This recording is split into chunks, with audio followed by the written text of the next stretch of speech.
आज हम इस वीडियो में सीखेंगे कि मुनाफा का विलोम शब्द क्या होता है और इसका अर्थ क्या होता है, और साथ में हम कुछ उदाहरण वाक्यों से भी इसे और अच्छे से समझेंगे।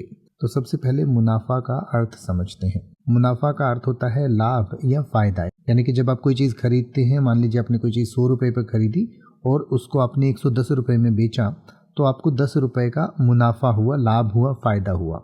तो मुनाफा का विलोम शब्द यानी कि विपरीतार्थक शब्द होगा नुकसान या घाटा, और नुकसान या घाटा का अर्थ होता है हानि या क्षति।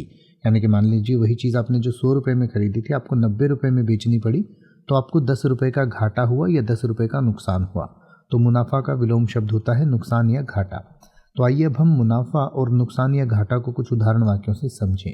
जैसे कि आप कह सकते हैं कि उसे व्यापार में मुनाफा हुआ, तो इसका उल्टा आप कह सकते हैं कि उसे व्यापार में घाटा हुआ या नुकसान हुआ।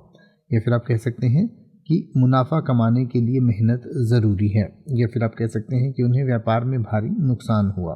तो इसका उल्टा आप कह सकते हैं कि उन्हें व्यापार में भारी मुनाफा हुआ। अब आप किसी भी वर्ड का मतलब हिंदी और इंग्लिश में YouTube पर सर्च कर सकते हैं। आपको मेरी वीडियो मिल जाएगी जिसमें आप बिना किसी फालतू बकवास के सीधा उस वर्ड का मतलब समझ पाएंगे। तो ऐसी ही वीडियोस को देखते रहने के लिए चैनल को सब्सक्राइब करें और बेल आइकन को प्रेस करें।